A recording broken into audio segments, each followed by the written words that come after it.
Just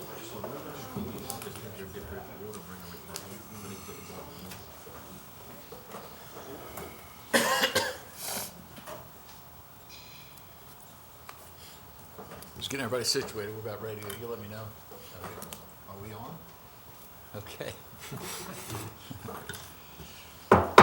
Call the meeting to order for the November 15th, 2016 meeting of the Wicomico County Council, legislative session number 2016-23.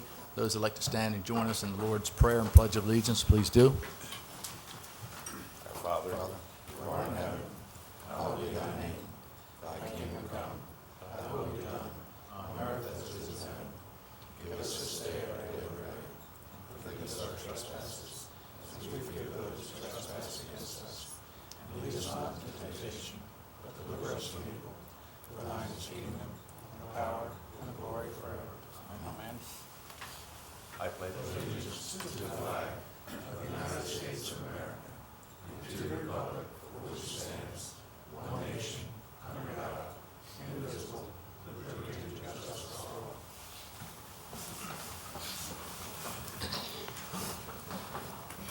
Entertain a motion, if I could, to approve the legislative minutes from November 1st, 2016. So moved. Second? Second. Any corrections? Seeing none, all those in favor say aye. Aye. Opposed? Motion's carried, minutes are approved. Entertain a motion to approve the work session minutes from November 1st in reference to ballot questions. So moved. Second? Second. Any corrections? All those in favor say aye. Aye. Opposed? Motion's carried, minutes are approved. Entertain a motion to approve the work session minutes from November 1st, Barron Creek discussion. So moved. Second. Second, thank you. Any corrections? Seeing none, all those in favor say aye. Aye. Opposed? Motion's carried, minutes are approved. Entertain a motion to approve the work session minutes from November 1st in reference to Delmarva Organics recovery. So moved. Second. Second. Any discussion or corrections?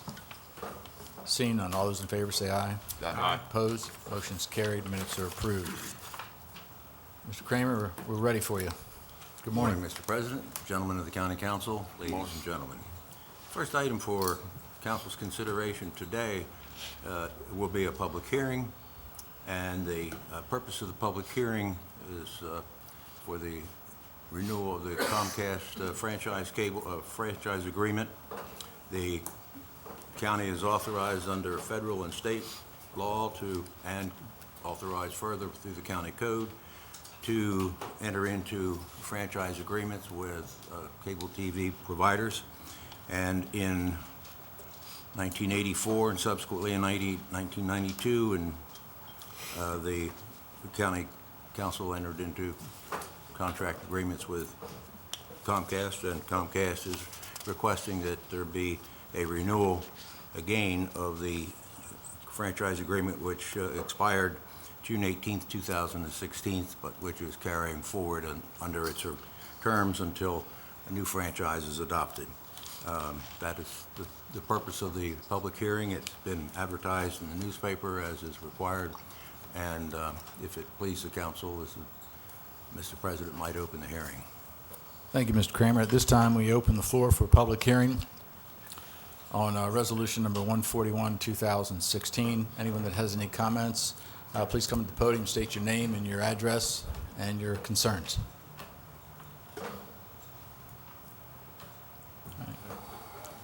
Seeing none, that concludes the public hearing on resolution 141, 2016.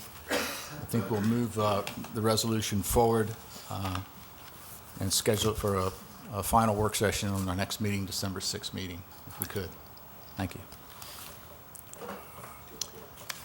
Next item for council consideration is resolution number 142, 2016, at the request of the county executive to endorse a loan from the Department of Commerce under the Maryland Economic Development Assistance Authority and Fund to RDI Wire and Cabling Solutions Incorporated, as well as to endorse a loan in the amount of $10,000 from the SWED Business Expansion Fund as a 10% match to the MEDAF loan. Mr. David Ryan and Mr. Strasburg and others are here to answer any questions that you may have. Entertain a motion to accept resolution 142, 2016. So moved. Second. Second. Okay, no discussion. Gentlemen, if you'd like to come forward, yes, please. Good morning. Morning.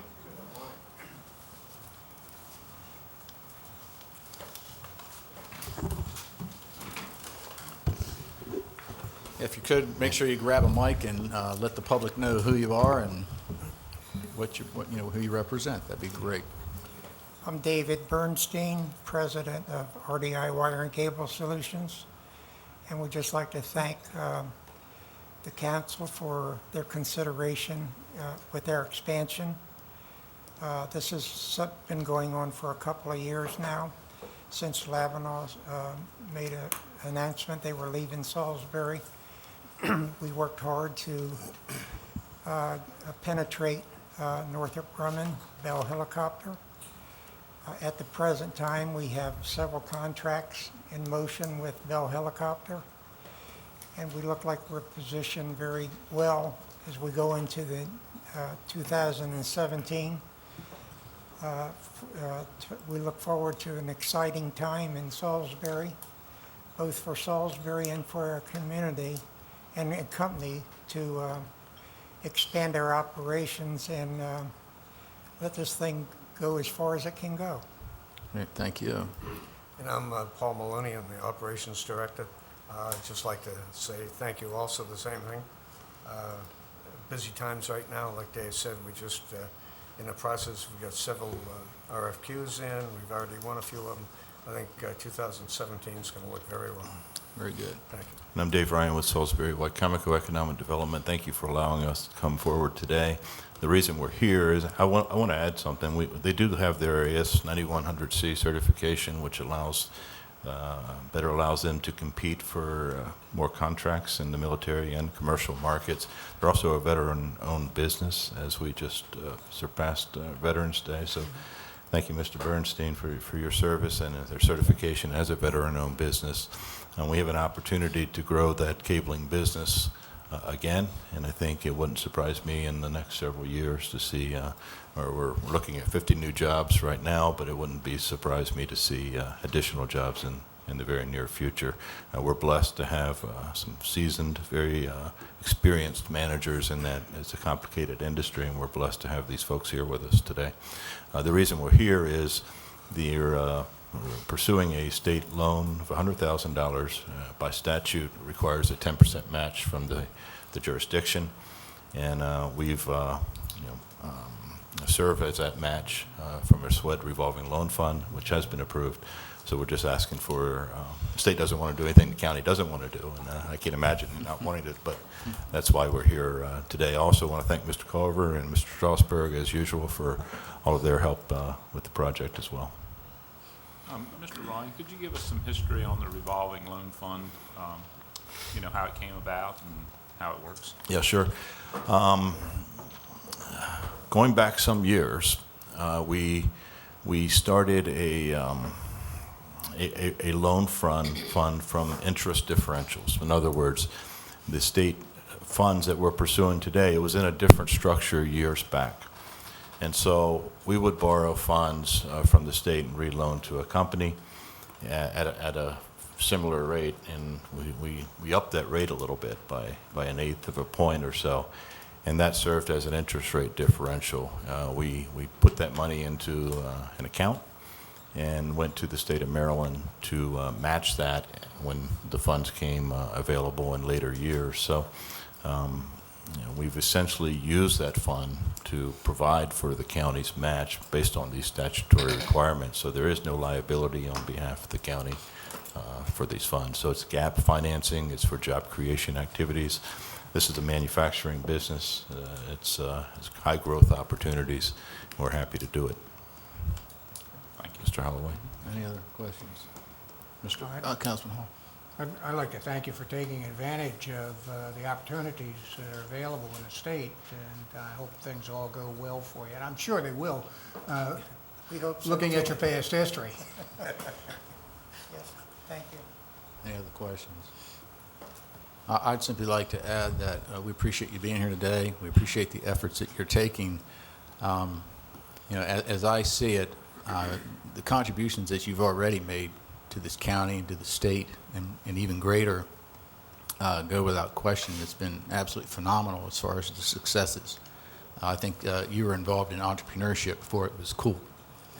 And you were just earning a living, but the contributions that you've made to this county, to this state, have not gone unnoticed as far as job creation, economic development, leadership, entrepreneurship, and everything else. So we really are, it's a privilege to have you here today.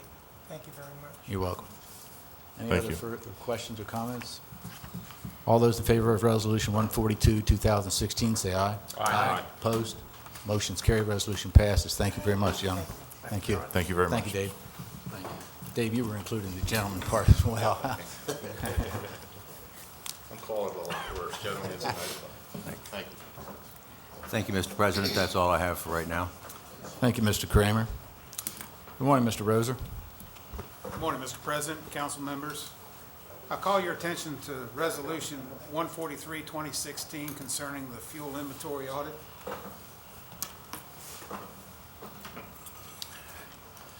Entertain a motion to accept Resolution 143, 2016. So moved. Second. Second. Discussion. If I may, I refer you to the audit report dated October 12, 2016. We performed an audit of the county fuel system.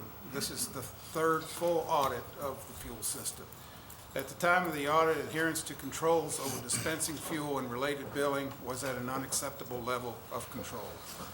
You will recall that we went over the particulars in a previous session. My office plans to perform appropriate follow-up to ensure that compliance is improved. And as always, we will place this report on the county website upon approval, and I will be happy to answer any questions you may have. Any questions, council?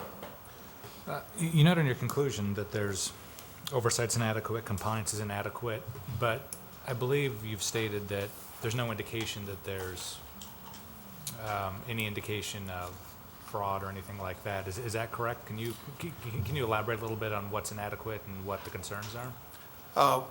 Any project or audit is not a guarantee that fraud does not exist. That being said, we did not determine that there were any red flags or any concerns. To be more specific, we were measuring the inventory in three ways. One was how much we actually bought, one was how much we actually billed to the departments, and one was the amount that was actually in the database. Fortunately, the amount that was purchased and billed to the departments pretty much matched up. The database was the problem. It had no relation really to either one of those numbers. And that's the control that we want to see enhanced. Any other questions? So what will it take to make it adequate? Well, we need to replace the fuel master position that is now vacant. And I understand that Public Works is working on that. They have advertised the job. I believe they're holding interviews. So we hope to get someone established in that position with the expertise it's going to take to not only track the fuel, to my mind, not only track the fuel inventory, but to also assist mechanics in compliance with these AIM unit fuel rings that better read the system and give us better control. So we've spent thousands and thousands of dollars on this system, of course, and spending goes on. Do you find the system to be adequate to take care of the problems that we? When it works properly, right now it's not. And is that due to? It's due to a certain lack of, it's due to several things. We've come to realize that we need someone in the position of controlling this program that is more, has more of an IT background. It's very technical, these computers that they put in the cars. And in working with some of the engineers from the manufacturer, we've determined that different vehicles have different criteria, different protocols, and one of the most efficient ways for us to deal with that is to have someone in-house who has the expertise to actually program these things and tweak them in-house rather than depending on the manufacturer and the manufacturer's agent who is in Chesapeake, Virginia, to perform the service. And I think I've got indications that management is working toward that end. I believe Councilman Davis has suggested before that it could be outsourced similar to what the state police is doing, possibly. Our problem with a state-type system is that once you have a pro key or a card-type system in place, that works better if you have a particular individual assigned to a vehicle, state police, for example. We don't have that in a large part in this county because our vehicles are pooled, a lot of them, and many of the vehicles are road-type equipment that are not driven by the same person day in and day out. So the additional level of control in that situation is the fuel ring, where the pump actually recognizes the vehicle when it pulls up to the pump. And there is not a card that is not attached to the vehicle that is used to, excuse the double negatives, but that is used to dispense the fuel. So we enhance control in our situation with the fuel rings. The system works when it works properly. The system provides the control that we need. We just need to work on a little bit better compliance. But even those O-rings have been sort of the chink in the armor, as I understand it. Well, I think we have a possible solution, and I'll monitor the situation with management to see that we can Councilman Dodd? perhaps button that up. The issue with the O-rings, or the rings we're talking about, doesn't keep track of who put the gas in. If everyone is assigned their own personal card, every time they fill it in, they have their own password or PIN number, and keeps track of who is getting the fuel. That system has worked great that I've had experience with. Joe, were you gonna say? If I may, that is actually a component of our system.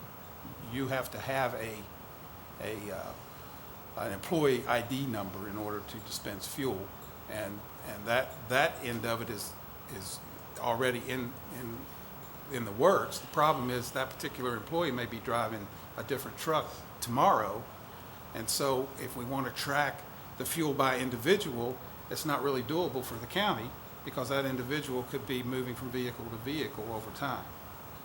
The system that I've had experience with, each driver has a card, and then there's a card for the vehicle. So every time you fill up a separate vehicle, it keeps track of that. That would be an enhancement of my previous understanding of what you said.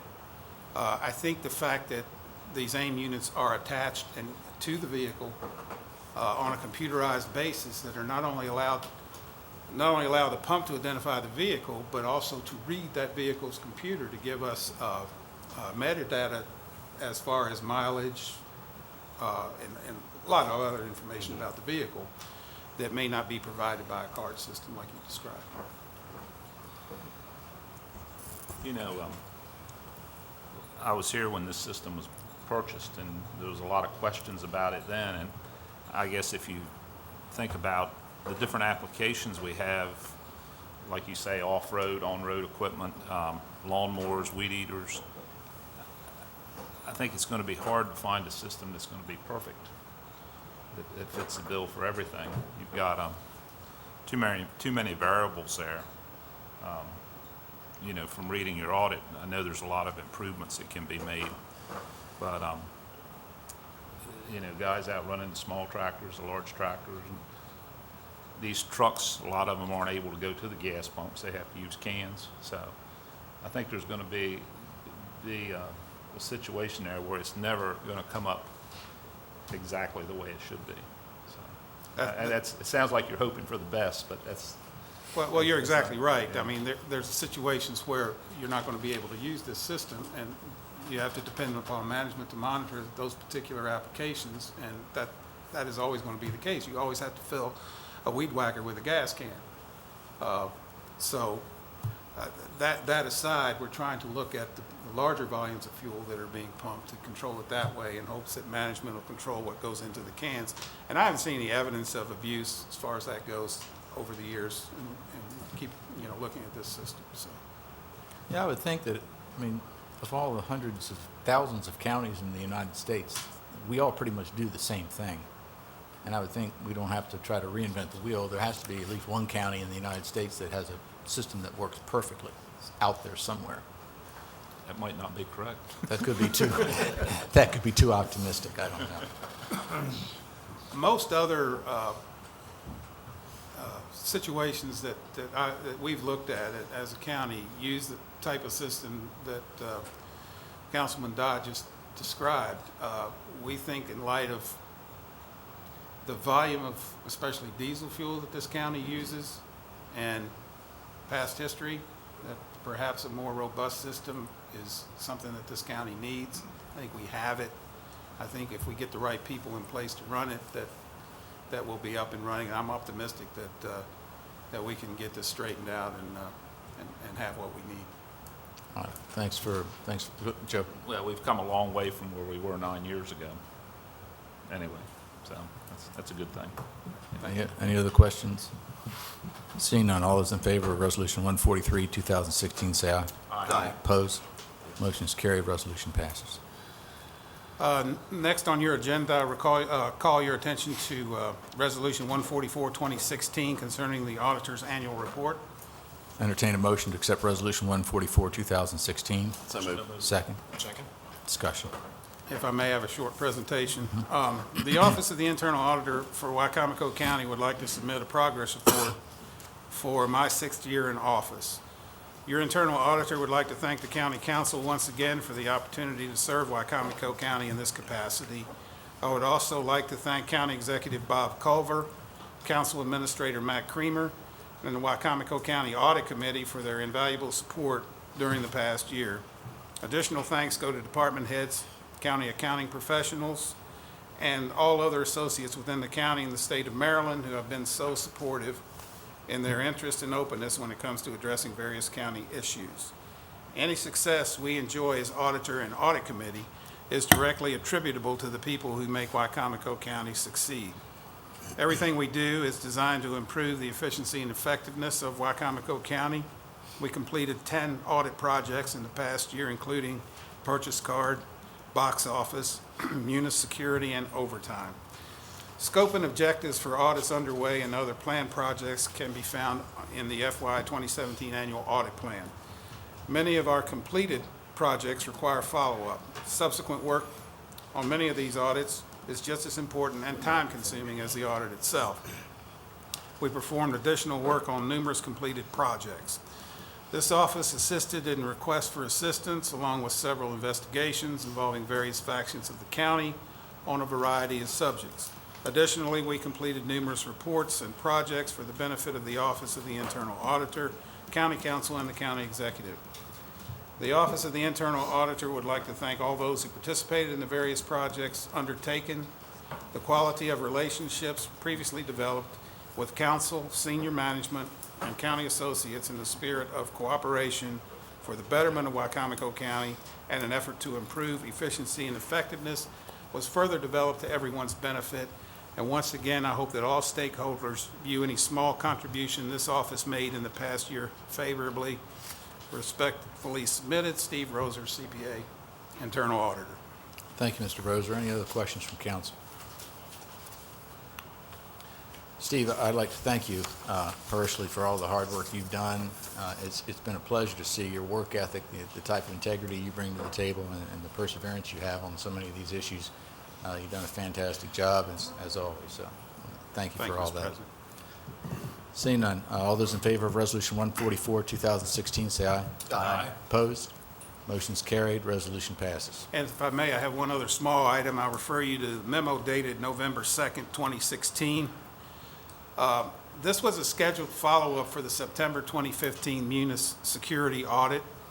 We cleared all the open findings from this audit, and we will continue to monitor the situation on an appropriate basis, and I'll be glad to answer any questions you may have about that memo. Any questions from council? Thank you, Mr. Rosen. Thank you. That's all I have. Thank you. Thank you very much. This time, we open the floor for public comments. If anybody would like to share any public comments, come to the podium, please. State your name and your address. Good morning, Wayne Strasburg, Wicomico County Director of Administration. I'm pleased to advise you that a wire transfer in the amount of $23,401,403.85, representing proceeds from our November 1st bond sale, was received at 9:44 a.m. this morning, and that the bonds have been released. That concludes this year's bond sale. Thank you. Thank you, Mr. Strasburg. At the agreed on interest rate. Any other public comments? You can go twice. All right, seeing none, that concludes public comments. Any council comments? All right, yes, sir. Yes, Councilman Hall. Sorry. We yes. got through Election Day. See, everybody's still here. I'd like to thank everybody for going out and voting, but I do want to recognize a group of people that sometimes don't get recognized, and that's all the folks that works at the polls. I visited some of the polls on the east side, and those folks go in there about 5:30, 6 o'clock in the morning and work until 8 or 9 o'clock at night, which is a pretty long day. So just want to say thanks to them, too. That's all I have. Thank you, Councilman Holloway. Councilman Hall? I'd like to say thank you to the veterans who have served their community in the past, and thank you for the veterans who are serving our community now and in the future. Thank you very much. Councilman Dodd? Yes, I too would like to thank everyone that participated in our right and our civic duty to vote. A lot of people came out to vote. A lot of people spent a lot of hours there at the polls. It was a big election for our lifetime, for sure. So I thank everybody that participated. Also, I can't believe this year is coming to an end. Next week, I think, is Thanksgiving. So I want to thank everyone for attending our meetings and wish everyone a happy Thanksgiving. Thank you, Councilman Dodd. Any other council comments? Under presidential comments, a couple things. In Veterans Day, there was a great celebration at the Civic Center, as usual. Excellent job in putting that event together. And again, it was a great function to honor the veterans. A lot of things. There was Operation We Care on Sunday, where we helped box packages for members of the armed services overseas, and there was, I'd say, at least 200, maybe probably 300 people there. So it was a great turnout as well for a very great cause. And then Bob, you and I went to Hebron, was it, for their Veterans Day celebration? That was their first annual celebration, which was a good event. Major General Tony Sarbanes spoke, and that was a good event. So we're glad to see that we have such an outpouring of support for veterans in Wicomico County. Also, there was a fire station number 2 was dedicated in Salisbury, which was nice to see them getting what they need in the city. And I would be remiss if I didn't recognize Bunky Luffman, who's here. He's the Eastern Shore Governmental Affairs representative. Thank you for being here today. Did you have any public comments? No. Okay, just floor is open. That being said, I'd like to entertain a motion to adjourn so that we can move into an open work session followed by a closed work session. So moved. Second? Second. All those in favor? Aye. Opposed? Motion's carried. Meeting's adjourned. First item on the agenda, we'll keep moving right along here, is the Maryland Food Bank. Mr. Strasburg, I think you were part of this discussion. I have you on the list. Good. Still are?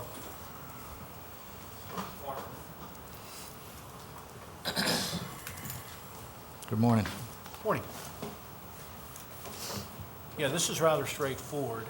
Maryland Food Bank needs to increase its refrigerated and freezer space. They need some additional county land in order to do that, and this simply provides them with that land so that they can expand their Food Bank. cold space and further the interests of the Maryland Food Bank. Okay. Council's had a chance to review the lease addendum.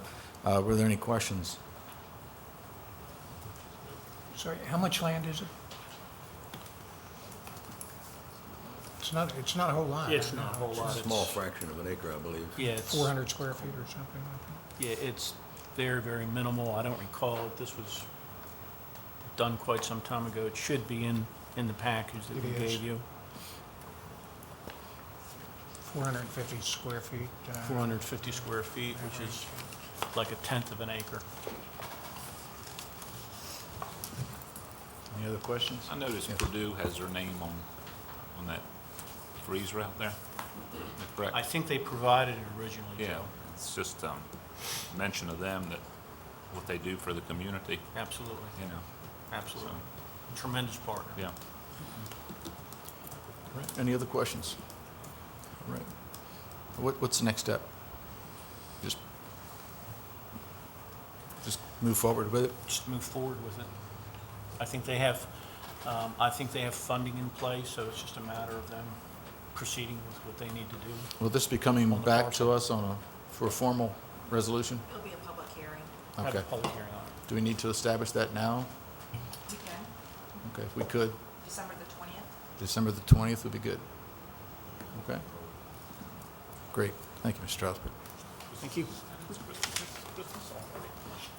Next item on the agenda is the BG Catlin Enterprises LLC lease agreement. Mr. Steve Miller, good morning. How are you?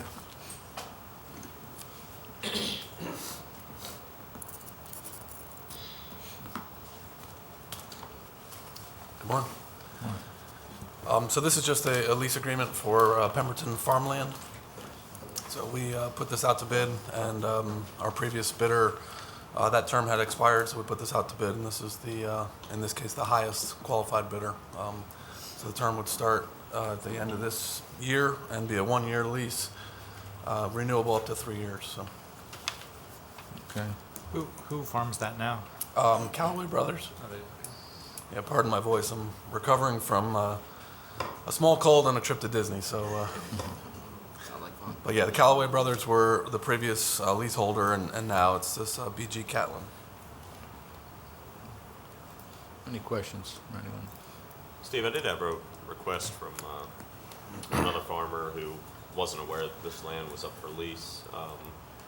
Is there an outreach performed to any of the farmers, or is it that they have to go on the website and look for these leases? Yeah, we heard a similar comment from somebody. I don't know if it's the same person, but it was posted on the site. But we're going to work with purchasing to make sure that there is an outreach to notify folks in the future. Great.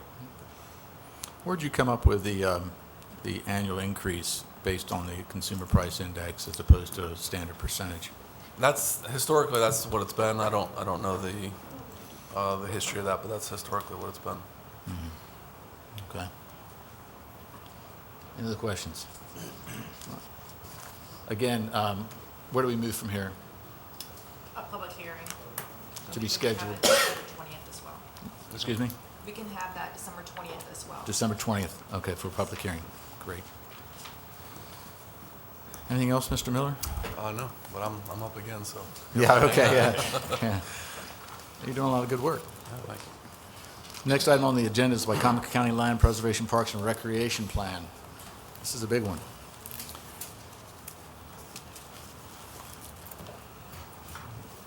You brought in the big guns, I see. Yeah. Yeah. We're not fooling around for this one. And we're going to have a presentation on the big screen. That's just in case there's any maps that we want to put up so the Sure. public can see them and have Okay. better viewing quality.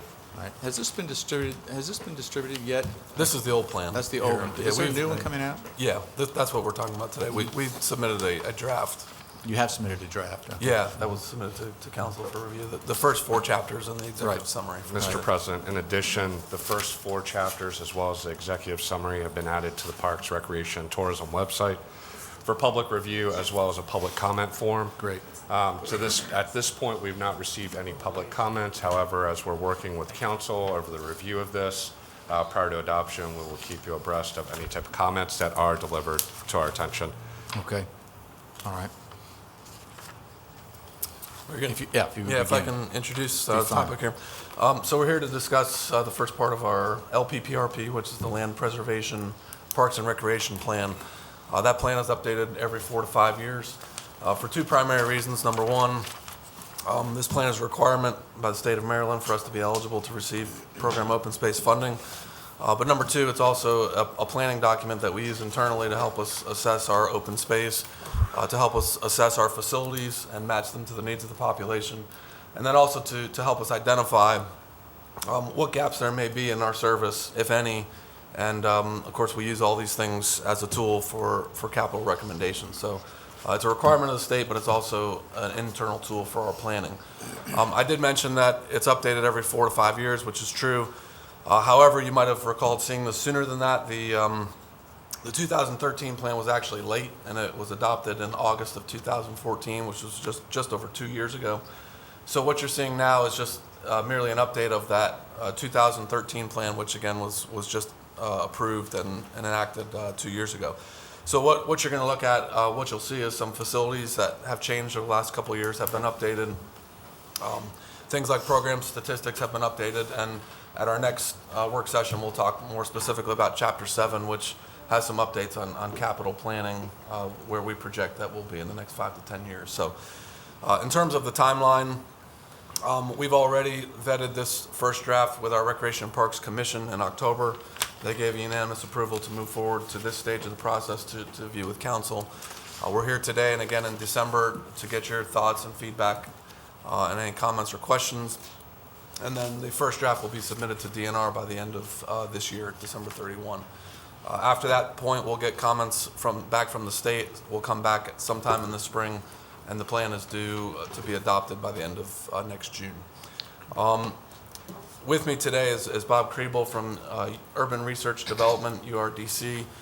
They've been involved, and I'll let him give you some background, but they've been involved with the updating of this plan since 1988, I believe, in some fashion. So they've got a long history of working with the county and working with this plan.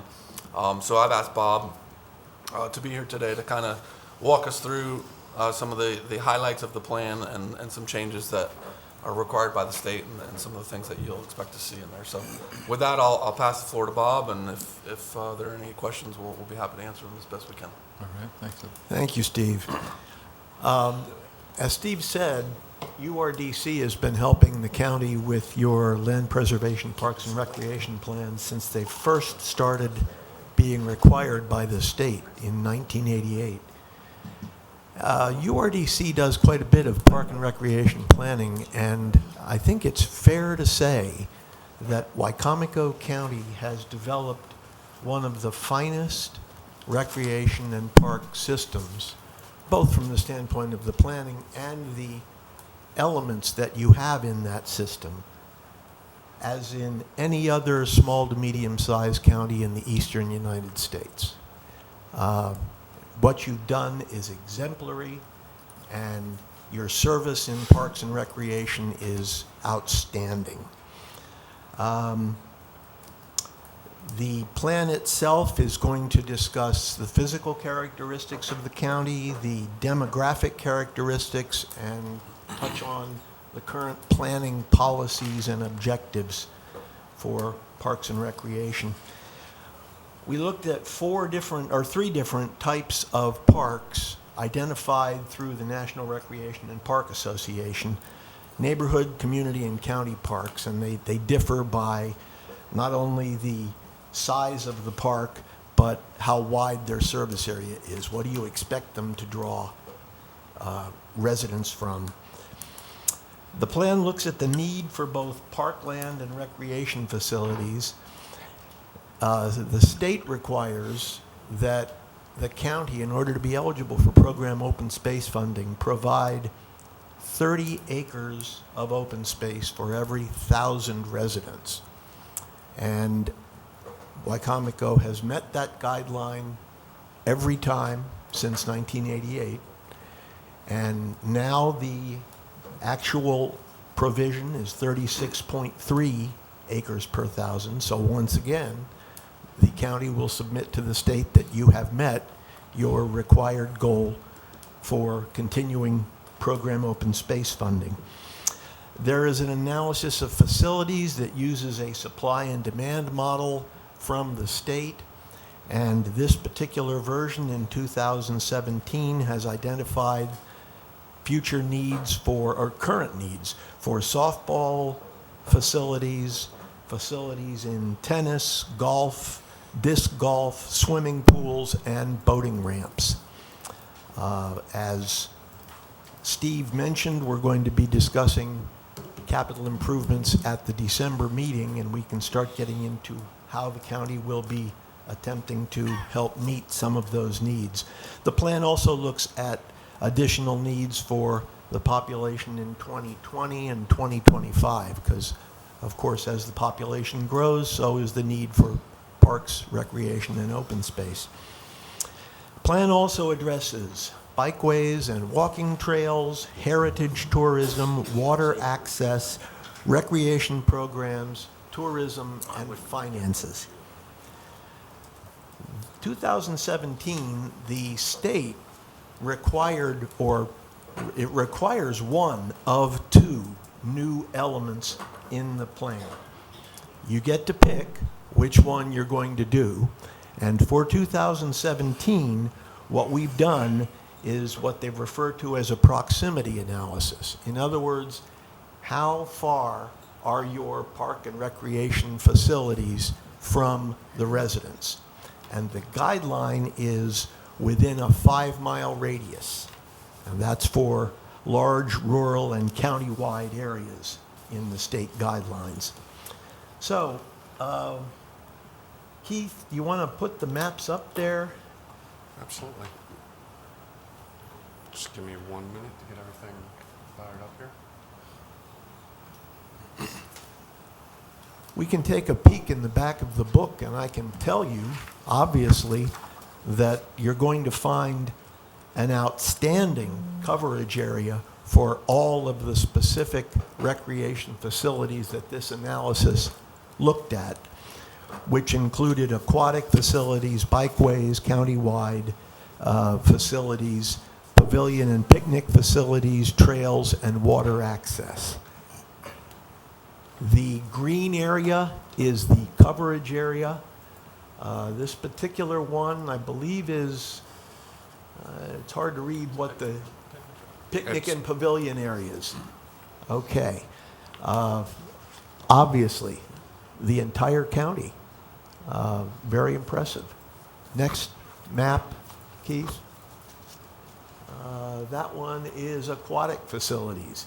And there are a few areas. Now, the aquatic facilities in the county that the plan recognizes are all what are either termed semi-public, meaning you have to join at some point, or private facilities.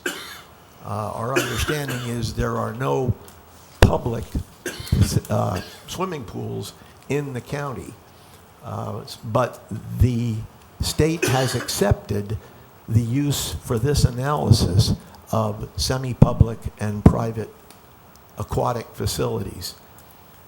Small areas there, you notice, not the most populous areas in the county. In terms of the population, the entire county is very much covered. Next map, Steve. I mean Keith, excuse me. Water access. Even greater coverage. Small areas to the north and the southern part of the county that are not served, but again, tremendous service coverage. Next. That one's for trails and bikeways. Again, as with the others, virtually the entire county. Next one. That's everything with the That's proximity it? analysis. Okay, wonderful. So, you can see just how extensive the system is, and the state has recognized Wicomico as one of the leading counties in the state. The plan is also going to deal with agricultural land preservation and natural resource conservation. The county planning department is currently working on those sections. So with that, I'm finished. Any questions, points of discussion? Any questions? To delve into a little more of the details, I noticed in there you talked about Pirates Wharf getting it's a mid-range goal to have a plan for Pirates Wharf. Can you elaborate on that? Because obviously, I mean, I'm still getting questions from people about what's going on with that and things like that. So if you could talk about that some, I think that would be of interest. Yeah, I mean, one of our goals is to look at, over the next year, is to look at developing a plan and working with a park planner to help us develop a vision for that park. So specifically, in this plan, again, this is a planning tool for us, so we don't know specifically what it will look like or what amenities it may have. So, but that's something that we want to develop over the next year, is to develop a vision for that park. And is there a process? There's obviously some members of the public that are very keen on being involved in planning. Is there will there be a public process to get input? I mean, what's that going to involve? Yeah, I think we're going to work through the executive's office on that. That's not been developed exactly as how that will look. We're very much in the beginning part of that process. That'll also be part of the scope of work that we'll work with the executive's office to develop, to figure out what component or what level of public participation will take place. However, with any planning process, you want the public involvement throughout the various stages. I think as Steve was definitely mentioning, we've heard a lot of different options for Pirates Wharf, what it could be when it grows up. However, hopefully with a plan, not hopefully, with a plan, we're going to have a roadmap of exactly what it can be, what is allowed by law, whether it's working with critical areas issues, also utilities, and from that, we'll be able to come to the council with capital programming considerations as part of future CIPs. Any other questions? Councilman Hall? On your maps, you indicate two maps that have weaknesses in them, and one of them is aquatic, and I understand that there's very little that we can do on the aquatic end. But the other one that shows pretty dramatic weaknesses are the biking and the hiking trails. And I assume that we're working on much more aggressive programs, and we'll see those shortly in the future? If you don't mind. Absolutely, and you bring about a good point as always.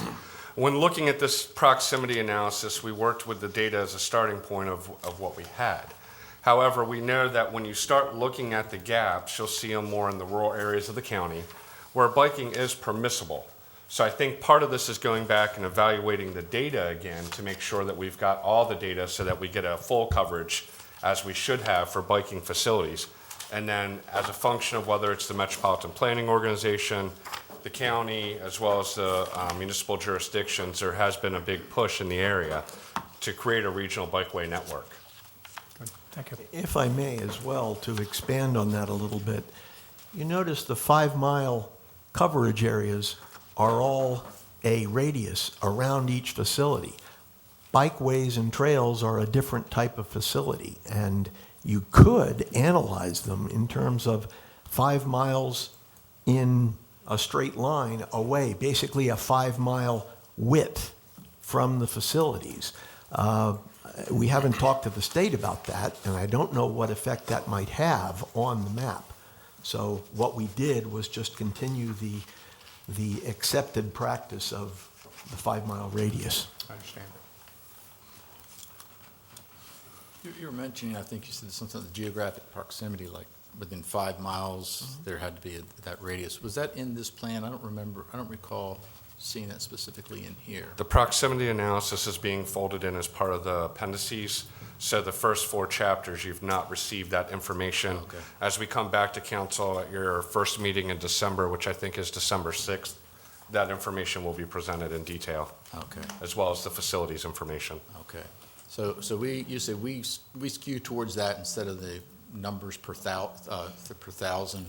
Right. Or because that's more, was that more beneficial in a rural area?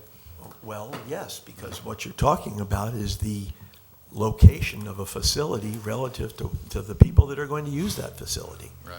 Yeah. Okay. Also, a little bit of that, not a little bit, it's mainly being driven by that's a function of a new state requirement versus our 2013 plan and previous planning efforts. It had the ratio of the 30 acres per 1,000 persons, and that was your metric of whether or not you met recreational needs for both existing as well as future projected populations. As a function of the new 2017 guidelines, the state has either recommended that we do the proximity analysis, given that we are a rural area, we have a 5-mile radius, or we can do what's called a park equity analysis, one or the other. We chose with the proximity analysis, given the rural nature of our county. It does show all the amenities and affords us a better coverage rate. It's good, isn't it? Any other questions? All right, any other comments, something you'd like to add? All right, gentlemen, appreciate it. Thank you very much. Thank you for your time. Thank you.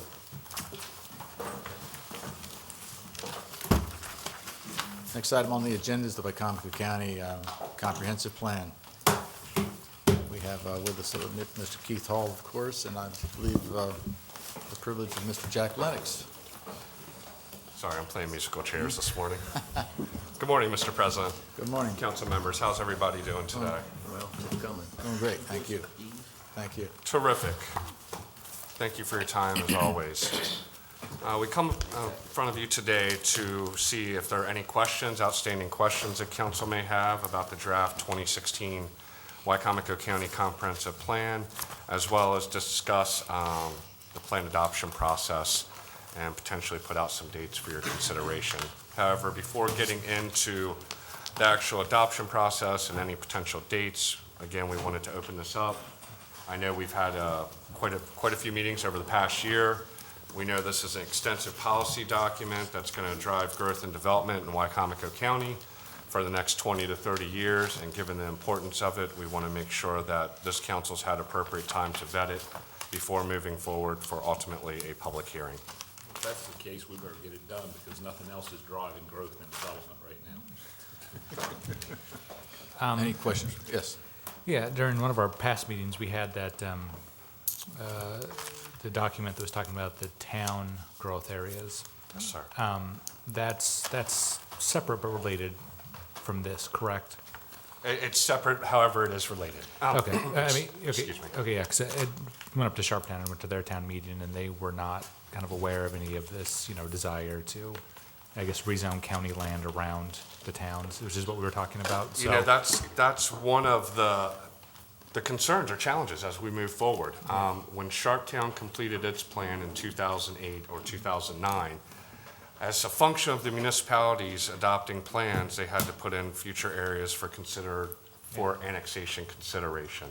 Easy for me to say today.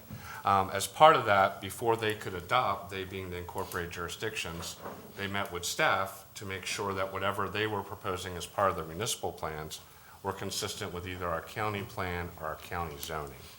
At the time, Sharptown had hired a consultant. I'm not sure if it's a matter of turnover of the commissioners or not. However, I'm more than glad to go out and meet with them, share with them what they adopted, and show them how we have carried that forward in our plan.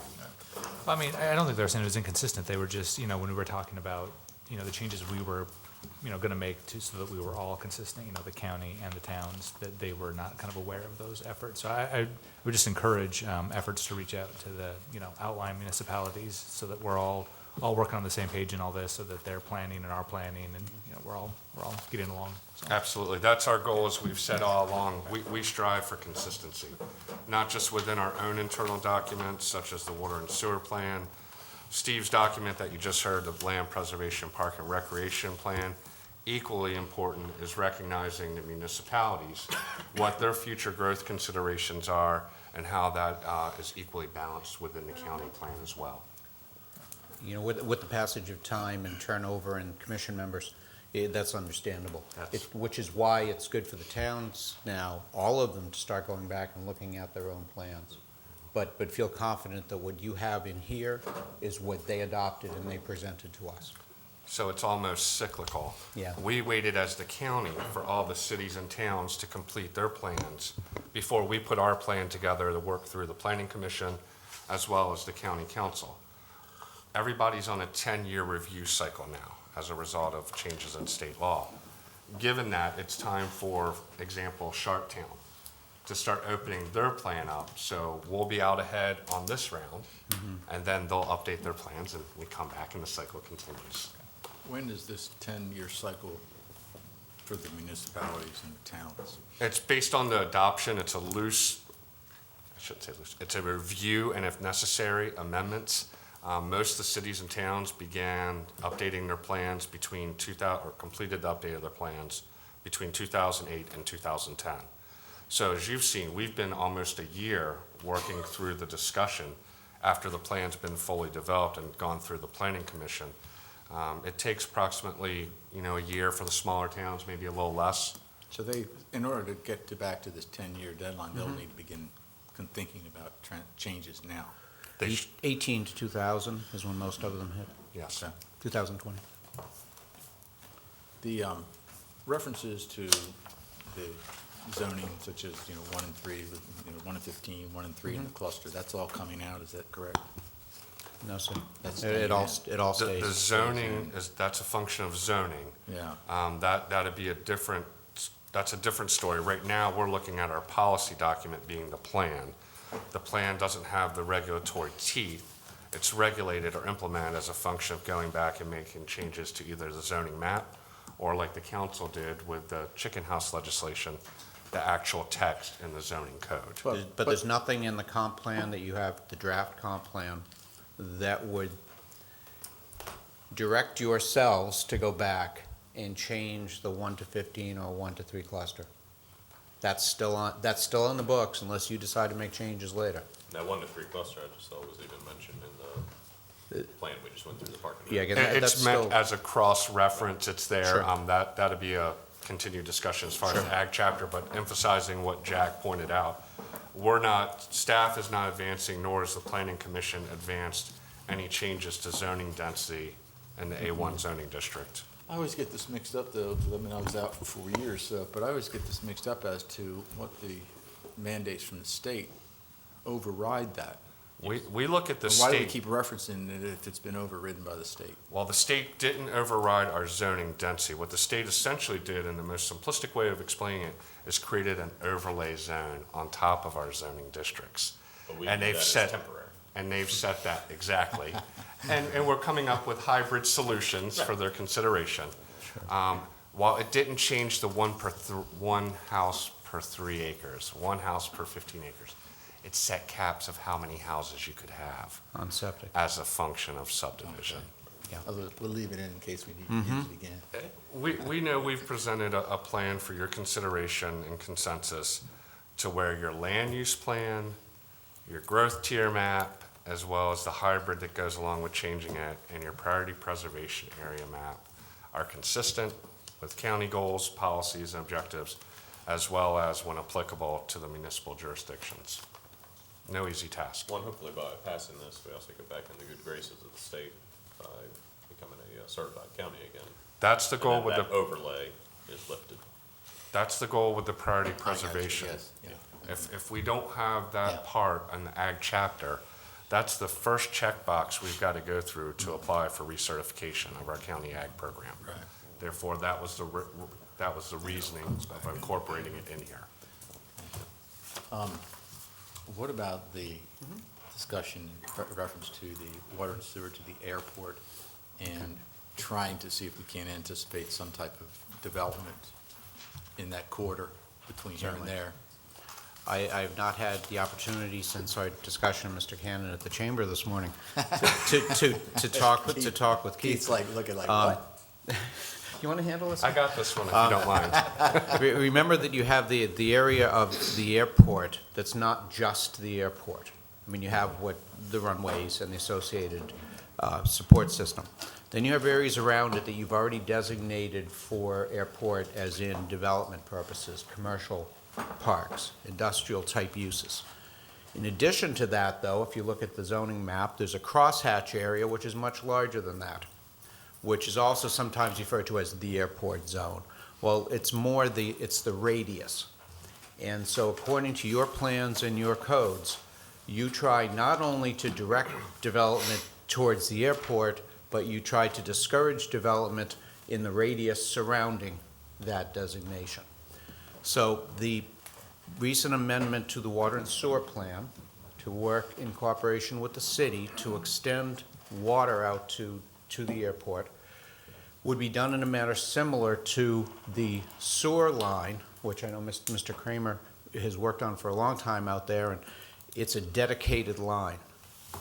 So when you and the city agree to extend water from the tank at Warwick out to the airport, it is distinctly for economic development purposes.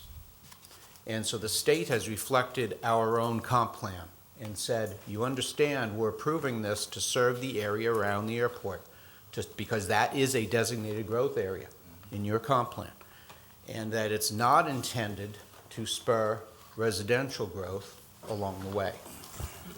Now, if in the future you choose to reevaluate the comp plan, and the airport is doing so well that you wish to expand that economic development area, that possibility is there. But in the meantime, this is not to encourage, the discussion that came up, very casually this morning at the Economic Development Action Team, was that we're not trying to create opposition to airport expansion.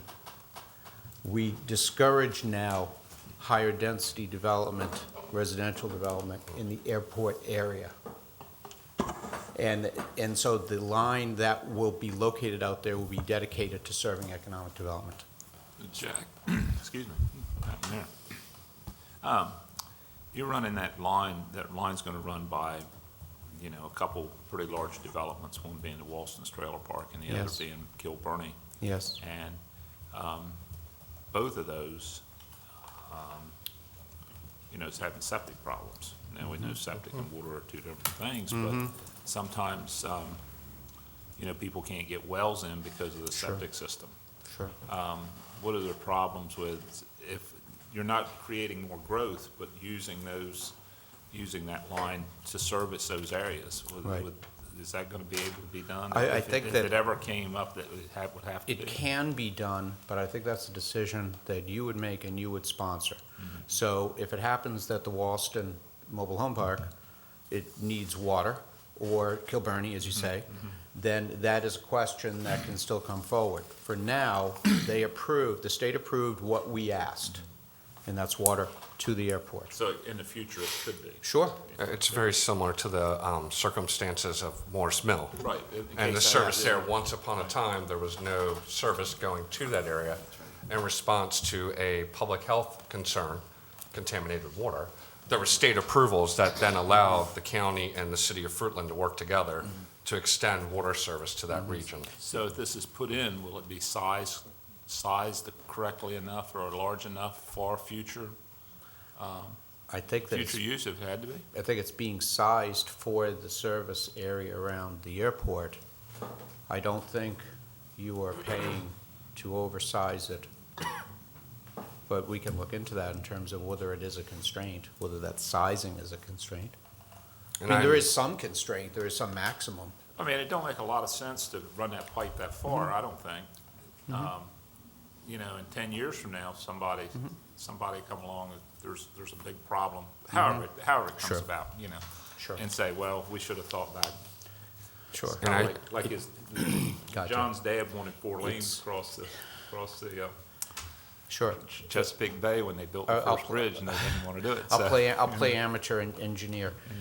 Supply is not the biggest constraint, it's pressure. Pressure, okay. And so we may have a position in the future where, again, we are so successful out there that we're looking to have additional storage built. Right. That's more likely than it is additional supply, Size. basic to the size of the So pipe. what are you saying would be necessary to anticipate the need for pressure?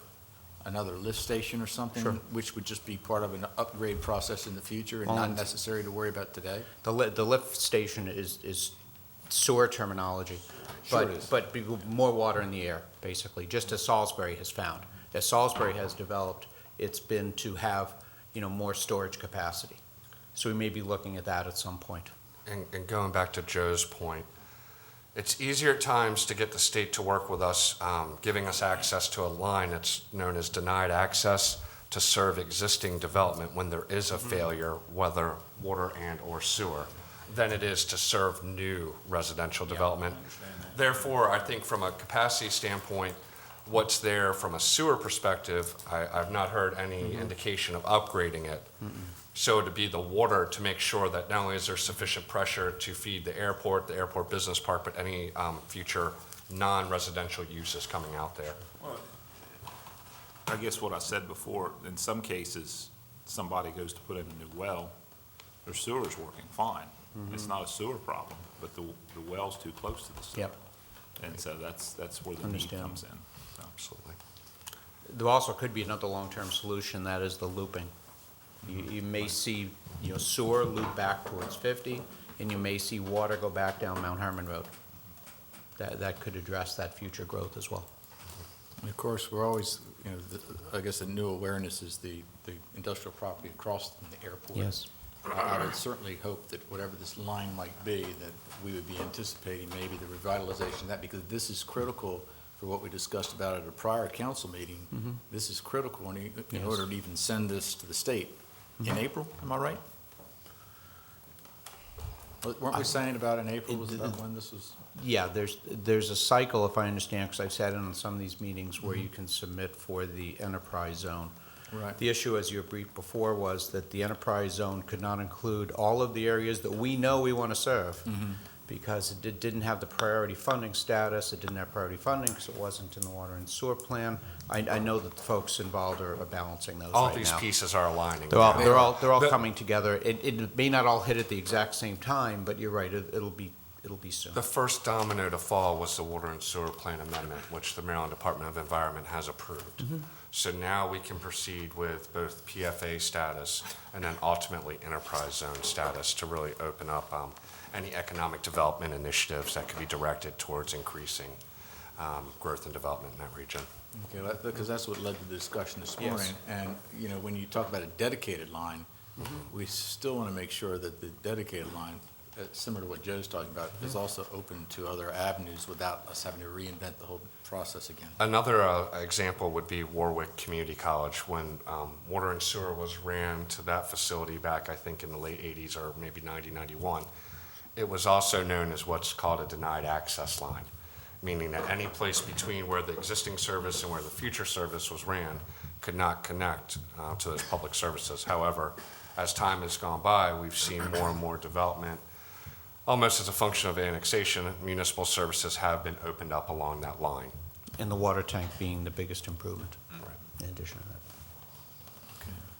Any other questions? Yes. Staff is recommending today that the council, we're looking for council consensus to move forward with establishing a public hearing date. Ideally, I know a few public hearings have already been scheduled for December 20th. However, we would like to, again, based on your consensus and concurrence, have this part of the plan adoption wrapped up at least before the end of the calendar year. That way, once we've finished this piece of adopting the plan, then the planning staff will go back to the commission and start working on all the zoning map and text changes that you've been through, as you've seen as a function of land use, as well as what's in the various chapters.